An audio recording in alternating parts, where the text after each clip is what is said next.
What's the biggest misconception execs have about how they present themselves in a job search? I think one of the biggest misconceptions is that it's a keyword-driven exercise, and it's not about their experience or who they are or what they bring to the table or what values they have, but it's how can you write me an ATS resume? And I'm just like, oh, that's such the wrong question to ask. It's not only because fewer jobs are found through job postings, but it's like playing the lottery for your retirement plan. Like, it's just a poor way to go about doing a search. Today our guest is Lisa Rangel. Lisa is a former executive recruiter who's now one of the world's top career strategists. As the founder of Chameleon Resumes, named one of Forbes' top 100 career websites, she's helped leaders in over 88 countries land roles they actually want, without selling their soul or pretending to be somebody they're not.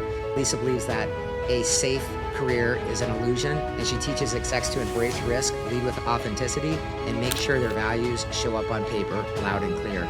Seniority doesn't qualify any of us for anything.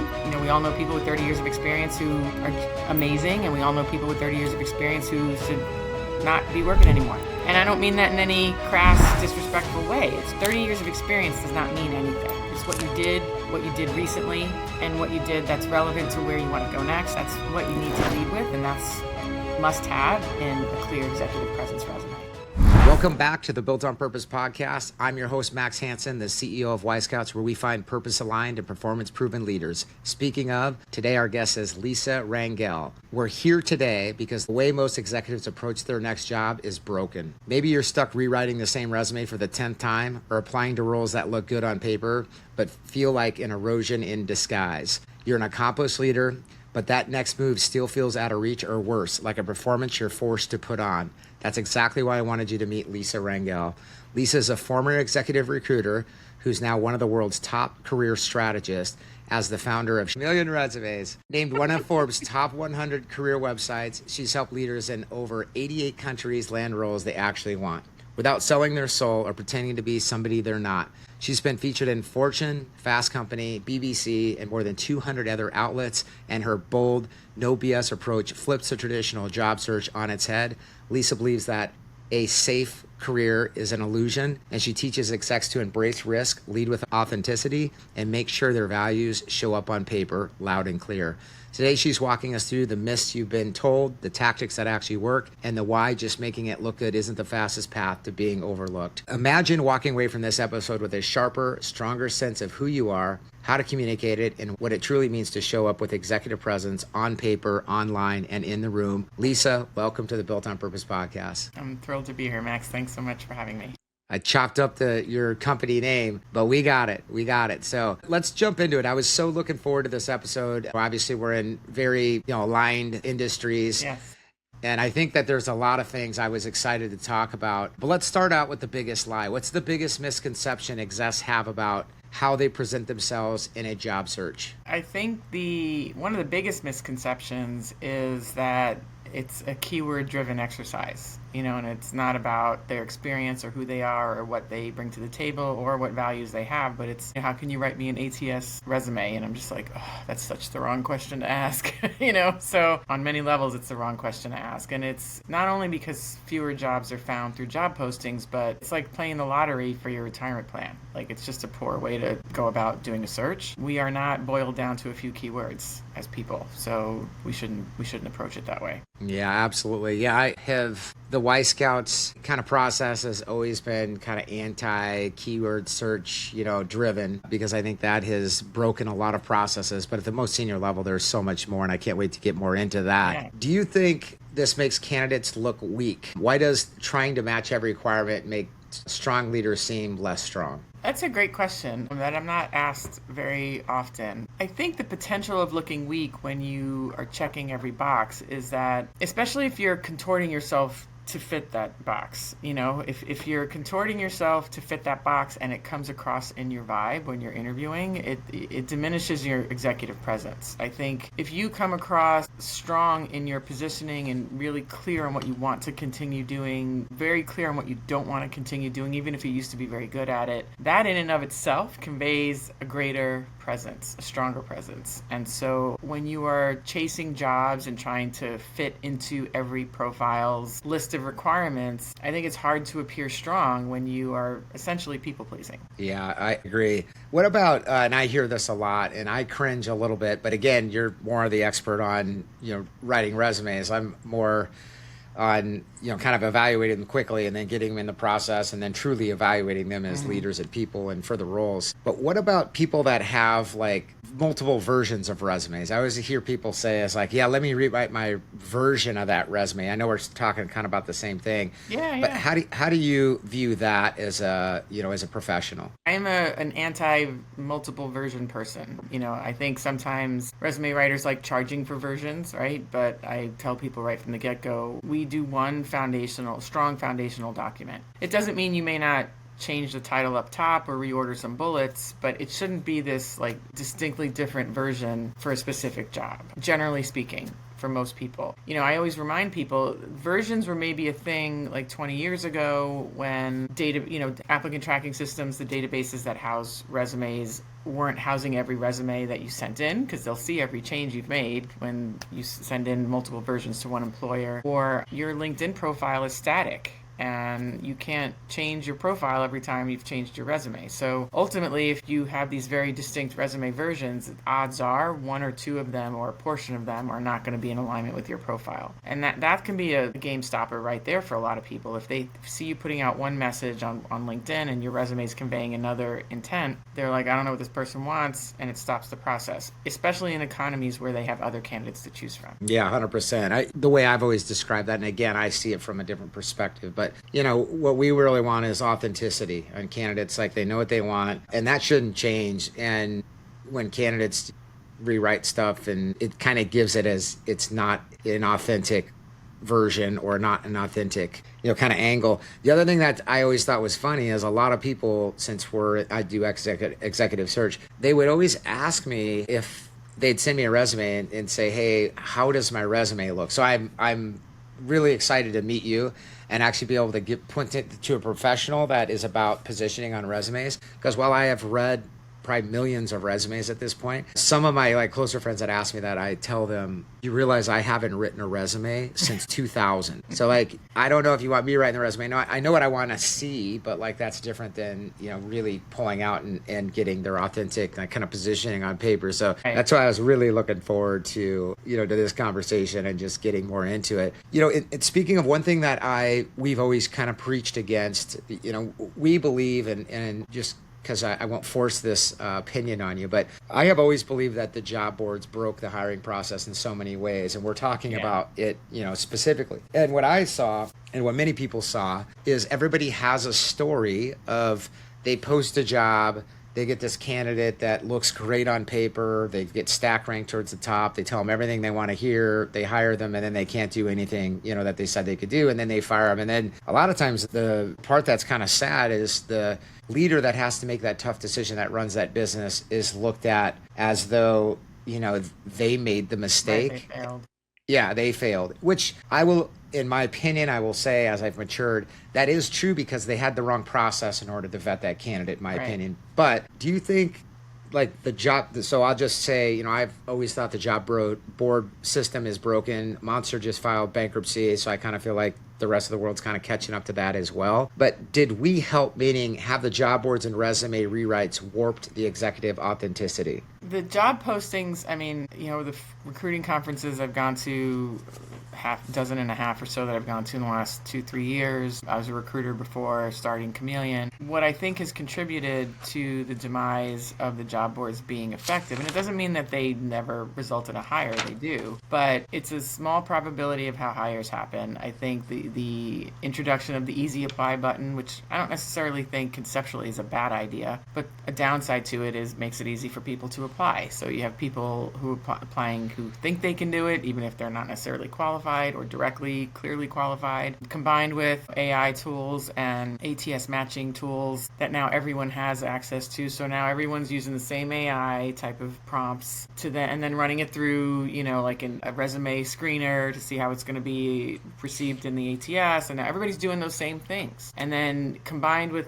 people writing task-driven resumes and not achievement-driven resumes, you have a bunch of people applying for a job with a bunch of tasks that are all the same, and that poor recruiter can't discern who's actually doing the job well. And so I think that that's part of the problem. And I don't think the tools in and of itself are bad. The same way some people say resume writers mean it's inauthentic because someone else is writing it for you. I don't think resume writers are bad, obviously, in a self-promoting way. But if it's a writer that doesn't know how to discern how to position you, if it's a writer that doesn't know how to position you in an achievement-driven manner, if it's an AI tool that you're using, and as the person using it, if you don't know how to discern the writing that it's giving you as being good or bad, if a job description's poorly written, now you're keywording it using these tools to a poorly written job description. So you still at some point have to have judgment that is inserted into this process to say what I'm getting as an output isn't working. What I'm getting as an output is poor and I need to shift this. And that can happen in a DIY setting. That can happen when you have somebody like me writing their document. So you need the insight from being an ex-recruiter, knowing how you market, knowing how somebody needs to be positioned, and then writing in a document that is achievement-based, because it's really in your achievements that truly make you unique. You might be doing the same tasks as other people, but how you do it and the outcome and the impact and the results are what set you apart from other people who do what you do. And that's usually the part that can make the process unbroken, whether you're going through networking or you're going through an applicant tracking system and a job board or a third-party recruiter. You have to ultimately show how you are different, and that lies in the achievements. I love that. Unpack this a little bit further. I think it's pretty self-explanatory. Yeah. Achievement-driven versus, tactic-driven, or I can't remember what you referred to it as, but task-driven. Yeah, explain that a little bit further, because I do think that's super important, because people can't take away your achievements, and the way you word your achievements can be very specific to you, if done the right way. So talk about how important that is and kind of the difference between the two. For example, a chief marketing officer, the task-driven one will be created the campaign based on, 3 or 4 different product lines, but they won't say how well the product line campaign did, or what was the result, how did it contribute to revenue, how did it contribute to buyers, how did it contribute, if it was more of an exposure basis type of initiative, if that was the goal, how many followers did you get from doing XYZ campaign, or if you're a finance director, it's not just the size of the P&L and how many people you oversaw, but were you involved in lending leverages, were you involved in working for a private equity backed company, and these were the results you brought in under deadline, showing how well you did something, and not just that I did the financial reporting. Okay, well, how well did you do the financial reporting? How do you know you did it well? Was it done, under a certain amount of days? Did you bring that process down under a certain amount of days? It's showing how well you did it and how streamlined you may have done the process, and what is the impact or the results or the outcome of your activity. Got it. No, thank you for that, because I would love to see more achievement-driven resumes. So you're helping us, really figure out, because where we start out on the client side is really figuring out the success outcomes that are the most important. And if you don't know that they at least have some proven experience in that area, it makes it very difficult. You mentioned, there's a lot of stats out there on the inaccuracy of resumes. Mm-hmm. And so being an expert as you have, because you've seen a lot of people's, my guess is that they share you a version of their resume that's probably old, and then you're helping them figure out how to update in a much better, clean, authentic way. We do it from scratch. Oh, you do? Kind of toss their old resume and have them do some prep work, and we interview them and really reconstruct it based on what the target jobs that they're going for want to see. But they have to want to keep doing everything that we put on that resume. So we even help them filter what they want to continue doing and really downplay or diminish or outright delete what they don't want to continue doing anymore, even if it's a great story. Got it. But what would your take be on when you read how high of a percentage there's inaccuracy on resumes? Does that surprise you, or is it that's just people's laziness? It doesn't surprise me, because I think people always have they fall into this misnomer of more is better, so they think they're not enough. So if they did 37% increase in X, then 2% is better, and who's going to know? And the thing is that when you start putting little fibs or stretches in the document that are just genuinely not truthful, I think it affects people subliminally, even overtly, in their interview performance, how they come across. because they know they're putting something out there that isn't totally true. And, yes, some people might be able to pull it off more than others, but ultimately you might get the job and now you got to live the lie because you know what I mean? The lie worked. Now you got to live the lie, and that can never be comfortable. So I think that you interview better when you are rooted in the truth. And you might need to learn how to convey everything diplomatically that's still very truthful. But I think in the end, and you can tell me if this resonates with you or not, every candidate has baggage. Every one of them, even the ones that look upwardly linear and perfect on paper. Everybody's got baggage. Everybody's got that question or two that they hope they don't ask, but they're going to ask. And I really believe that the candidates that get chosen are the ones that can diplomatically but vulnerably talk about the truth, because in absence of everything, and with all other things being equal, the one that I think that can diplomatically but vulnerably talk about the truth ultimately gets the job, I think, because then they know that that's how the company knows that's how they're going to handle themselves on stressful situations when they're in the job. If it's a healthy culture. If it's not a healthy culture, that person who can diplomatically but vulnerably talk about the truth may not get the job, and frankly, they may have dodged a bullet. Yeah. No, I couldn't agree with you more. So I think one of the strongest statements, assuming everything adds up everywhere else in an interview, is a candidate that just confidently says they don't know. And in fact, in leadership, when somebody says I don't know, then you're like, oh, okay, well, I can kind of trust this person because they're not faking it like they know everything, because nobody knows everything. And I think to your point, when you're in an interview, like, to me, people being able to confidently talk about where maybe they were at a place where they didn't, they weren't hitting numbers, or, and can confidently talk about it and can confidently tell you like what they learned from it. You're like, this is the type of person that I want, because I feel like they are being authentic and, they don't have to exaggerate everything in order to get a job. Right. But I think you're, exactly, couldn't agree with you more, that I think that real confidence comes from people admitting when they were wrong, what they learned, where they might have failed, where their teams might have failed, and what part they had in it, and ultimately what they confidently learned from it in the end. Yeah. So I think you're absolutely right. What does executive presence look like on paper? Like, what are the non-negotiables in an executive presentation materials that scream clarity and strength? I think having the title of what you're looking for up top is, to me, a non-negotiable. If you need to make the recruiter work to see what you want, they're not going to do the work. Most of them aren't going to do the work unless it's an incredibly hard job to fill and, they're willing to look past different flaws. But again, in an economy where they have multiple people to look for, if you're not making it super clear what you want up top, they're not going to normally do the work. I think visually, when it's very dense, big paragraphs that are very dense, not a lot of white space, I think that also subliminally sends a message that you're not a clear communicator. I think having white space and short sentences and clarity around what you want and what you deliver also then can help set a stage for when they meet you, that you're going to hopefully be the same way as a communicator. You can't say that, you're a clear communicator, but you send this document that's just incredibly dense and very wordy and not a lot of achievements, and it's, not getting to the point quickly. I think that all is misalignment. Not having numbers, not having results, outcomes, impacts. I think not just having a bunch of tasks, I think, is always a deal breaker for me, because people just don't know how well you do it. Leaning too much on seniority, starting something off with over 20 years experience, 30 years experience, nobody cares. I'm 55 years old. I have 30 years of experience. Guess what all 55-year-olds have in common? They all have 30 years of experience. So it doesn't differentiate you. Seniority doesn't qualify any of us for anything. We all know people with 30 years of experience who are amazing, and we all know people with 30 years of experience who should not be working anymore.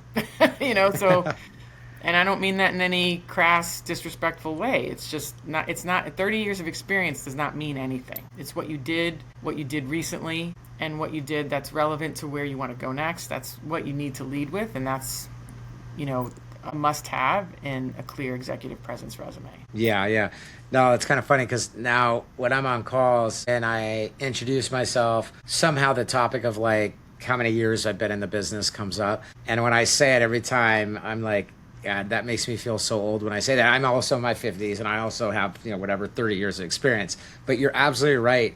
That means absolutely nothing, especially when you're on a call with usually people that have less experience. At least that's, a lot of times what I'm getting into. So having 30 years of experience, sometimes in my opinion, not only makes the person feel old that's saying it, but it's kind of like, geez, you've been doing this for 30 years. What else have you done? Almost like you're in a rut to a certain extent. I mean, I'm just, kind of throwing it out there, but Yeah. No, you're but I absolutely right. think, if you have a lengthy experience record, like how many times have you pivoted? How many times have you faced the fact that what you used to know isn't working anymore and reinvented yourself? Like those are to me the relevant questions. And, but again, if you lead with that as an achievement, that shows that no matter how many years of experience you have, you're not afraid to reinvent or pivot or put your ego at the door and go, I got to do it differently, even though I've never done it this way before. You might be in the same, my business looks very different on the inside, even though the external is I'm still doing resumes and job searches and LinkedIn profiles and whatnot. How we do the business on the back end has changed completely. Despite being in business 17 years, it looks completely different 5 years ago as it did 10 years ago and when I first started. Like being able to convey that, I think from an achievement standpoint, focusing on the recency and the relevancy, that's what keeps you timeless. That is ageless, in my opinion.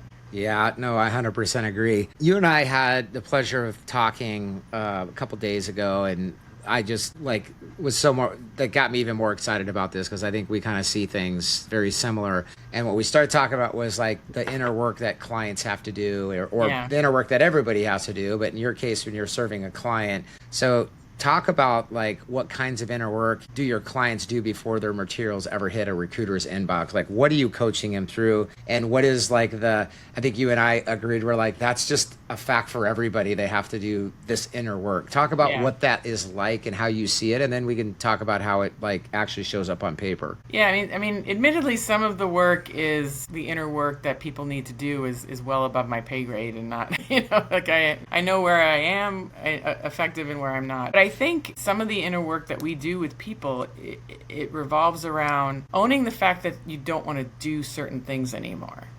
Even if you were incredibly competent at it. Typically we're working with senior level executives or very senior level individual contributors. To get to that point, typically these are the types of people that are extremely competent in many areas. They don't say no to a lot of assignments. They're always the one that you go to, and they do a lot of things, and they save the day, and they fill in the gap, and then they get to a point where they might be a little burnout or a little tired or just wanting to do something that's more fulfilling because they've said yes so many times that it's hard for them to say no when they know they're good at it. And I'm like, if you don't want to do it anymore, it doesn't matter how good you are at it, even if it's a great story.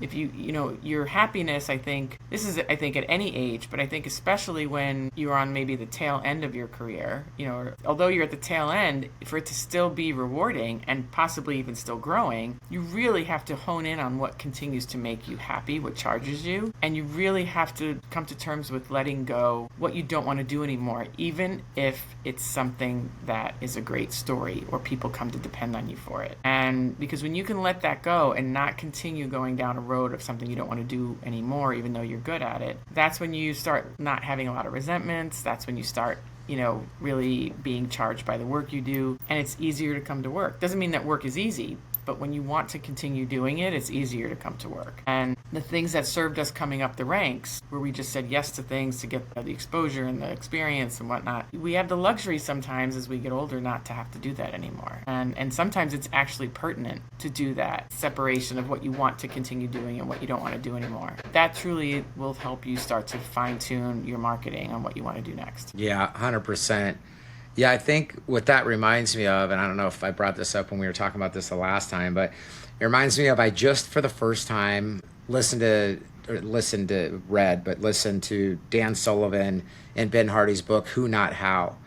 If you haven't listened to it, it was good. I read it and what I took away from it were a lot of things that help solidify kind of some of these thoughts, but what he really talks about as a model, and it's more of like entrepreneurs, but I think it can apply to really anybody at the senior level. And what he talks about is you first come to the conclusion that you have limited time. And at this point, probably in some people's career, they're having families and kids and whatever, they're trying to enjoy life more and more, and they start to see that time is a really precious resource. And then they figure out that if they're making enough money, they can figure out how to buy more time. Dan Sullivan will say, if you have enough money to solve a problem, you don't have a problem. Exactly. And so that's the third one. And then, then he starts getting into relationships. So if you have enough, if you're able to, if you're able to buy time and then you make enough money, then you can almost choose who you hang out with to a certain extent and who you spend time with, which is another decision of my time's valuable. I don't want to spend time with people that are X, Y, and Z. I want to spend time with people that help me grow. And then the fourth one's purpose, which is some people find that earlier than others, but a lot of people have to go through those steps and then figure out kind of what drives them in order to create a flywheel with time, money, Right. and who they spend their relationships with. So I think everything you're saying is we're, super aligned. It's probably super interesting for you coming in, with these really talented people that are like, hey, I need to figure out like what my real position is, on a resume and then coaching them to that. But so do you, in today's market, and I know you'll answer this like honestly, us being in the executive search business, we don't get paid by candidates. We know that it's a double-sided market. But in your opinion, based on the work that you do in helping folks at the senior level get jobs, does a great candidate need a recruiter? Like in today's market, like what does proactive, self-driven job search actually look like? I have an opinion too that I'll weigh in on, but I kind of want to get your take since you're the expert in this area. I mean, I think, what we're seeing is most hires are happening not through third-party recruitment. Different stats here and there, depending on where you get them from, can say like 10% of hires are happening through third-party recruiters, and some say as high as maybe 25%, but it's still not the majority. And when I talk to prospective clients, and then, some of those obviously ultimately becoming clients, when I ask them, how did you find this job? I go through their background and I say, how did you land this job? How did you land this job? It really most people fall into a breakdown of like 65% of hires are happening through networking, maybe 20% of hires are happening through job postings, and then, that 10-15% is happening through third-party recruiters. When I go through most people's backgrounds with them, whether they hire us or not, to get a sense of how familiar they are with doing a job search or when was the last time they did a job search, like most people that work with us typically are people who've been recruited, promoted, sought after their entire career, and they're not necessarily posting to job boards, and they've never really had to do a proactive job search because they've been recruited, sought after, or promoted their entire career. And then they're, in their 50s roughly, give or take a few years, and they realize most of their network is starting to retire, and they need to redevelop all this with people younger than them if they want to keep staying where they are. And that's the new part. They've never had to do the pound the pavement search, and that sometimes is engaging with third-party recruiters, but most of the time it's going to be because of the legwork they do on their own, and that's what we teach them how to do. It's not just writing their documents, but teaching them how to network effectively, and what's a coffee chat? Like, people are like, two nice people having coffee, what the hell happens after that? And they don't really know what to do. They don't know. They feel cheesy asking for things. They overhelp, and they just don't know how to do this because they've never had to do it before. But I think because there's such an aversion sometimes to selling yourself and wanting to do that networking legwork, they try to find a recruiter to do it for them. And sometimes that model, there is a small model out there where recruiters will say they'll do a job search for somebody, but it's really a model that's ripe for scam, because if a third-party recruiter is representing you, they're doing it with the best interest of the company who's paying them. But nobody that when I bring this up to people, they're like, oh yeah, that doesn't make sense. Like, nobody's ever taken an interview from a candidate broker. My client John wants an interview with you. But most people can be like, well, let's tell freaking John to call me.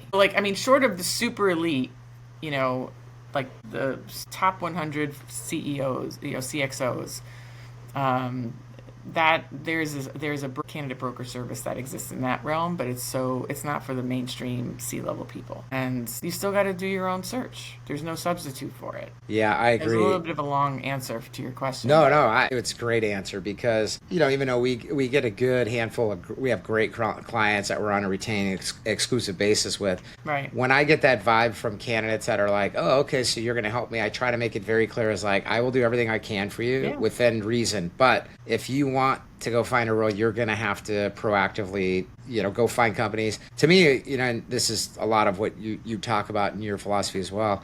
I always tell them, like, you have to authentically understand who you are, what you want to do, understand the company, what it is they do, and like something that, is a genuine reason why you'd want to actually work there or pursue talking further about working there, because, whatever connection is, whether it be the service, the product, the culture, there could be a lot of things, but I do feel like you have to genuinely like seek after it and point it out and, get in a conversation somehow with somebody. So I think your advice is sound. And even coming from the recruiter, sometimes I cringe a little bit because some people, they come across as like, You're finding them a job. yeah, like sticky. And I that's gotta not be it. like, yeah, like almost like we're stuck with them. Like, so, and we'll No, do and, everything and we I'm, can. I mean, I'm even like, I mean, part of our services, we help people advise them on how to work with third-party recruiters, but even free trainings that I do and articles I write, like, I'm just always super clear, like, even if a recruiter like yourself is sealing the deal with somebody and you helped find them a job, so to speak, is to make no mistake, you are delivering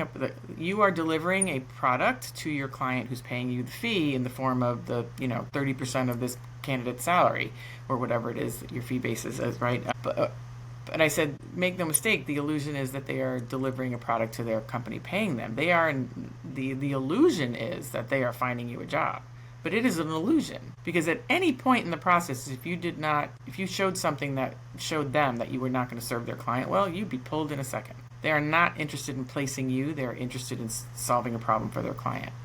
I think that's sometimes a red flag back to your executive presence. When an executive candidate doesn't understand how that works, I think that's even a red flag, because then they just don't understand the networking piece, and there's a bit of an entitlement where they think somebody's supposed to serve them a job that's right for them. And that's not how this works. Yeah. I mean, I'd even go as far as like, for us, we have a leadership model, and one of the there's 3 elevated behaviors that we want to see and proof points in somebody's career in each role. And it's being a relentless learner, developing others, and driving results. And I could argue that a person's inability, once they've been in the C-suite for a long time, to not network, not have like ways to go, mingle and figure out what's out there. I could argue that, it's kind of a reflection of kind of where they're at and where they need to kind of, improve. And obviously that's what you're helping them do. So we're thankful for people and look, like you. It happens to people, right? Like it's not necessarily a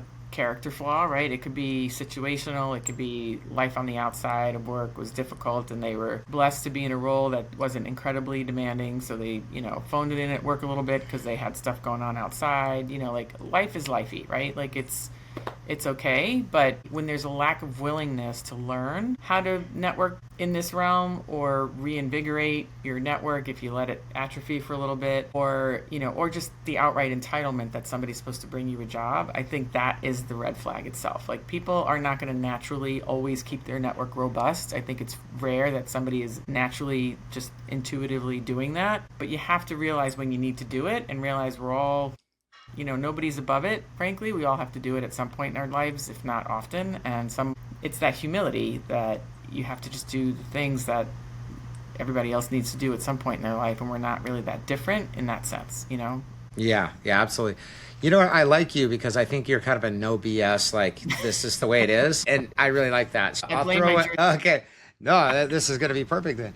So let me ask this the right way, just so I don't give you too much of a pointed answer, because I really want your perspective on this. I think everybody has different perspective, but when you're talking to clients or candidates that are looking for jobs, and if they start talking about work-life balance type of talk, what is your opinion about like that whole topic of work-life balance? Is that really a thing when they're like looking to see kind of where it is their next move is, or like how do you go about describing, or how do you evaluate when somebody talks a lot about work-life balance, doesn't, like where do you fall on that spectrum? I think it's a very valid conversation. I do think it can strike out for some candidates. Like, if somebody's very heavily weighted on needing like a specific parameters on work-life balance and they're not clear about it, it could be a problem down the line. I think this is one of the aspects of knowing what you are, what you want, who you are, and again, as I mentioned earlier, sometimes life gets lifey, and like if you need to be home at certain points to care for an elderly parent or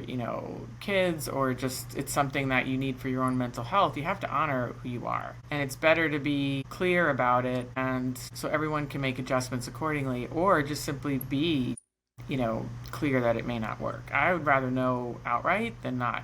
I think, again, there's ways of diplomatically doing it. I think that, again, if you come from a place of entitlement, it's going to probably be poorly received. I think you have to assess the business and see, just your own, just ethically, like, regardless of what somebody may need, if it doesn't fit the business model of the business, it may not make a good fit. You can't force it either, So I think bringing it up is honoring yourself, and then being pragmatic about how to bring it up after you've assessed what the business needs is the key. Yeah. I think that's great advice. I see people that kind of start that conversation maybe too early in the process. I mean, you have to create leverage, I think. You have to create leverage because the company might be perfectly willing to do it, but if it's like leading with pay. To me, leading with what you need before anybody gets to know you, I think is a bad move, generally speaking, right? If you're concerned that, they're not going to let you leave early a couple of days a week, or they are 5 days a week in the office and you really need hybrid, go check the Glassdoor reviews or call around and ask people before you get too far into the process. But I think leading with it when you've created no leverage in an economy that is very candidate saturated could literally leave you opportunityless if you're not careful. Yeah. That is great advice. I couldn't agree with it more. Let's talk about, so we have a unique way where we get alignment on core values. And our unique way, I guess it isn't that unique. It's just, it's staying disciplined, which is we interview people for the first interview is a discovery call. We don't tell them the details about the role or the company until we've taken them through that process. And it just makes it easier for the candidate not to try to give you the answers that, they think you want to hear, which I think is a lot of what people do in interviews, even when they're not trying to. So we have always stuck to our guns and we tell them we do this because we really want to know you. So what do you do when a candidate says, I'm not telling you anything until you tell me about the job? Because I hear that from people. Yeah. Well, you know what we do? We did run into that early on. We started this in 2012. Those aren't the type of clients we work with, and those aren't the candidates they want. So if that candidate isn't interested in getting to understand and going through a process that's going to help them be more aligned, then we just have to understand that we're not here to serve everybody. I think that's wise. And so we just kind of say, kind of F them in a way, not bad, but they're not part of our crowd. They're not part of they're not our people. So we have this unique advantage of taking them through, but how do you guide execs to identify kind of their core values and make sure they don't bend on them through the interview process? Because I'm sure you're kind of helping them understand who they really are. Yeah. No, I mean, as we go through things with them, and it varies per person, but generally speaking, the work structure, what are, the salary or the overall compensation components, the management style, the mission of the organization, the clients they serve, location, right? And then, on each of these things, and there's clearly so many more, what's an absolute, what's flex, and what doesn't matter, and frankly, I always tell people, I strongly believe, there's pros and cons to every job, pros and cons to every company. Don't always be so focused on the pros. That's easy to me. If all the bells and whistles at a company, that's great, right? But I said, you have to look at the cons. Even the best places to work list each company has a set of cons. To me, happiness at work lies in the cons not being a big deal for you. Because you can have all the pros and the perks and the things and the bells and the whistles in the world. If any of those cons are things that are in your non-negotiable, can't have that, and you flex on it because of all the pros and the bells and the whistles, give it 3 to 6 months, you're not going to be happy. And you're going to be compromising and conceding because that massive con that you conceded on because of everything else that came with the job, you ignored it, it's going to be a problem. So I think you have to pretty much think the cons aren't a big deal for you to truly be happy at work. It's not about the pros, it's about being okay with the cons. That is so true. And AI is obviously coming, and anytime I get on this topic, I always preface this anybody's opinion on this. I appreciate any opinion we have. I always give opinions on it. We could be wrong, but we're giving our best guess. Yeah. But how do execs make themselves discoverable in a world where bots are doing a lot of the sourcing and scouting? Does it change anything in your approach? The fundamentals have to still be the same, right? Any AI-driven process, if it's done on poor fundamentals, it's going to be poorly executed. If it's done on sound fundamentals, it's going to be okay, right? All AI is a tool that humans are using, right? So I think that in and of itself, AI is not good or bad. It's just, again, it's a tool that us humans can either do well with it or not do so well with. I think personally, I find that the more the chatter is about AI, and I'm by no means ignoring it, I find that I'm doubling down on talking to people. Ultimately, people are using AI to not talk to people, right? They want to keyword optimize accordingly so they can just get chosen. Like if you have kids, like Claude decides who stays and who goes. Like it's not that. If you talk to people, you can get a lot more concession in like not having every box checked and not having all the responsibility, but then people like see your ability to, maybe you have an ability to do new environments really well every time. So that's going to be a hard thing to convey through a keyword thing. But if you talk to somebody and say, look, I've been in 6 environments that I was never in before and I did well in each one of them, somebody's going to be like, you know what? I'm going to give Max a shot. That won't happen in a keyword process. So again, it comes down to the type of job. And this is any level, not just the executive, but like, who's the target audience? What job do you want? Who's the target audience? Where are they congregating and finding these people? How can you find them? And how do you reach out to them? And it's a marketing exercise like anything else, right? So if the best way to get that job is going through some process online, then so be it. You got to suck it up and learn it and do it better. But for most people, even at any level, it's reaching out to people that's really going to make it move. Yeah, 100%. I'd also say, in our experience with AI, and we've actually put a lot of money into it in building tools, but what it's aiding us, to your point, what it's a tool in helping us do is get more out of our client's head and more clarity on paper per se, call it paper versus, and having AI help us do that. But for me, when I think about what you guys are doing, it's the same. It should be the same on the candidate side, where they still have to get really clear on what it is they want, what they're good at, what they want to do, what they don't want to do, all the stuff we're talking about. And so while AI can aid in a lot, it's still, to your point, you have to have a conversation with somebody to be able to get that information out of their head and get clear on that. And it can't do that necessarily for you. So it can aid once you have clarity and what you do and those types of things. So I think your assessment is absolutely right. Let's talk about, so LinkedIn's obviously a big tool for anybody in a job search and has become, a pretty massive tool just in a lot of ways. I almost want to start a company called Linked Out and see how that goes. So LinkedIn obviously isn't your resume. So what are people totally missing when it comes to positioning themselves on LinkedIn versus how they would view themselves on a resume? I think people overcomplicate things on LinkedIn and they put too much weight on whatever the mysterious algorithm is, and Yeah. I literally view LinkedIn as like one big room of people to meet someday. And, we have this incredible relational database at our fingertips. Say all you want about the negatives of LinkedIn and Linked Out and all that. I mean, believe me, I got a list too, but I've been a paying member since 2006.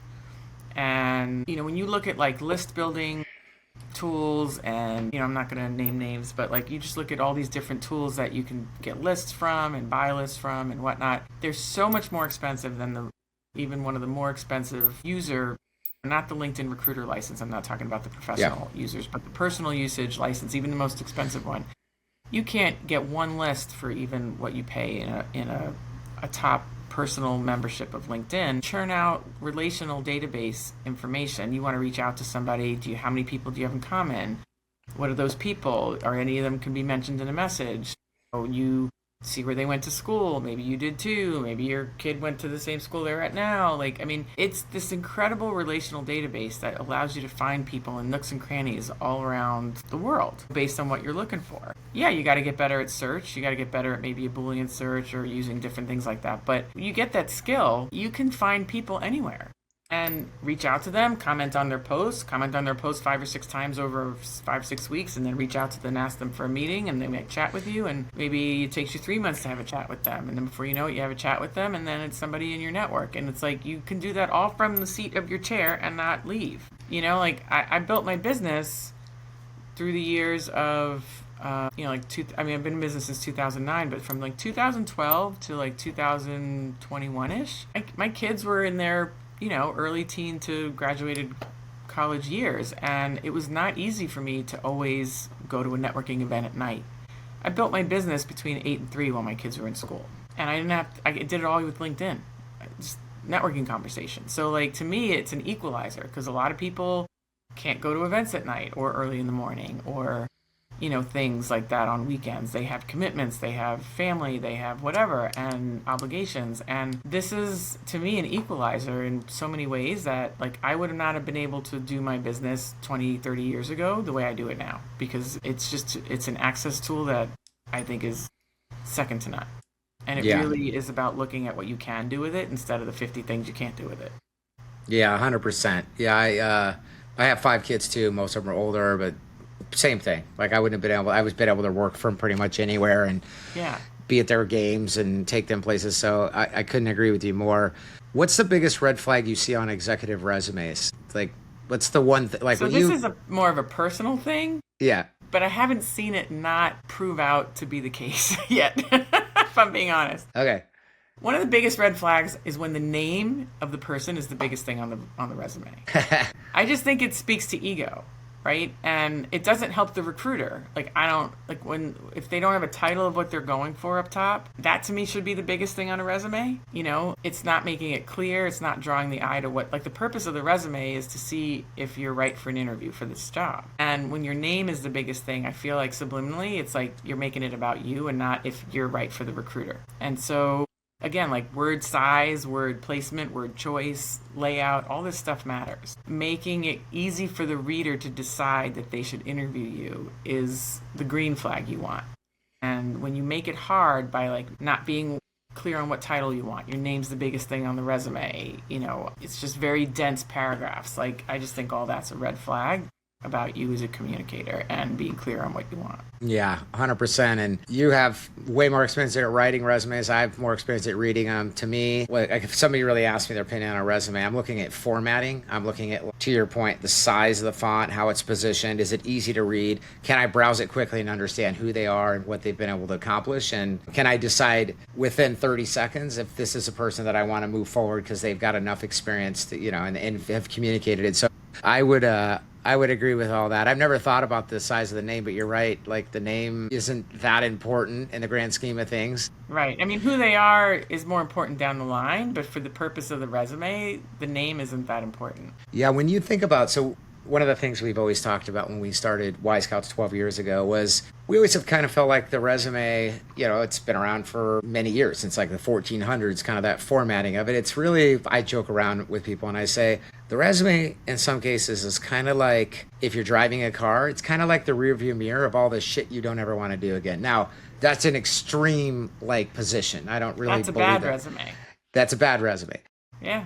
Which you probably see a lot of. Oh yeah, That's you know why. what? I see a lot of times there's a lot of people that we don't ever see resumes from. Like we are going straight from a profile that we see on the internet, and they don't ever even write a resume in the process in some cases. Right. So if you could reconstruct how a resume is laid out, which you get to kind of do because you're rewriting them. Yeah. But I mean, even going, if like you could say, I'm going to reinvent the resume completely, what would you change about like the typical resume? First of all, I think a resume is really for situations that are not really with third-party recruiters, because I think the resume has to sell you where you are in a room, virtually of course, where people aren't selling you. Or they aren't, it has to stand alone and sell you. Versus like you are the human cover letter for all of your clients, right? Or all of your candidate clients that you're presenting to your company clients. And so the resume is secondary on some level because they trust you, So to write a resume to be used for a third-party recruiter isn't necessarily as effective, or the main purpose for us anyway. Because even when I'll write a resume for a client and they'll get picked up by a third-party recruiter and they'll be like, oh, they rewrote my resume. I'm like, because they know their client, they know what they have to put forth, and that's fine. But you need a resume that doesn't have a human cover letter. That needs to now, you're the salesperson, you're pitching it to people don't know, they may pass it along to people. Eventually it's going to get to a place where no human is around that resume pushing for you, and you need to motivate the reader to call you in. That's the purpose of a resume for most situations, for most people. And that's how we write it. And that's the context that I would change for most people. Is, because even when recruiters give feedback on the resumes, I'm not like an egomaniac. If anybody gives me feedback that makes it better, I'm in, And if it doesn't make it better, but it makes the person feel good and it's not hurting the resume, great, because the goal is to make you feel better. But I have to always remind them of the context. I'm like, did that recruiter do a search? Does that recruiter work with like their own specific 7 clients or 24 clients? And that's who it's, again, what's the window, you know?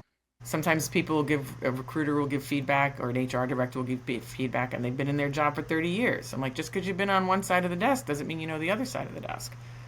Just because you get your hair cut doesn't mean you can cut hair. Doing a job search is very different. And then depending on how you do the search, is it going to be networking? Is it through job postings, through third-party recruiters, of which a job seeker should be doing all of it? You have different approaches for different scenarios in which you're doing that search. Got it. When somebody talks about, I'm sure you get this all the time, what are your thoughts on the length of a resume kind of debate, the one pager, the length, the detail, Anyone the structure? with over 10 years of experience should have 2 pages.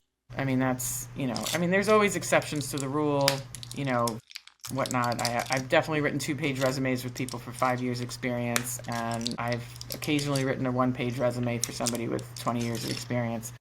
But generally speaking, somebody with over 10 years of experience or more should have 2 pages. Most people with over 10 years of experience do not need 3 or 4 pages. Occasionally, people need addendums if they're like, they have patents or they've done speaking engagements and they're speakers. They do a lot of publishing or whatnot. There's always, certain medical people, pharmaceutical people, tech people with patents, like things like that might warrant an addendum, but the work and education experience for most people really doesn't need to be more than 2 pages. Okay. No, that makes a lot of sense too. Well, I'm gonna move into, like, as we start to near an end here, I just want to throw some kind of rapid fire questions at you. No right or wrong answer, just a little fun way to continue to get your perspective on stuff. So is it better to be slightly underqualified or slightly overqualified for your next role? That's a great question. I think companies want you to be slightly underqualified because they view it as, upward mobility, and you'll be challenged by the role. Overqualified isn't always bad, especially if there's aspects of the role that are new to the person, and then they bring extra insights. Got it. And then what's one resume rule people should break more often? That's a good question too. Should break more often. I'm trying to think of the rules. I'm not often stumped. You may have stumped me.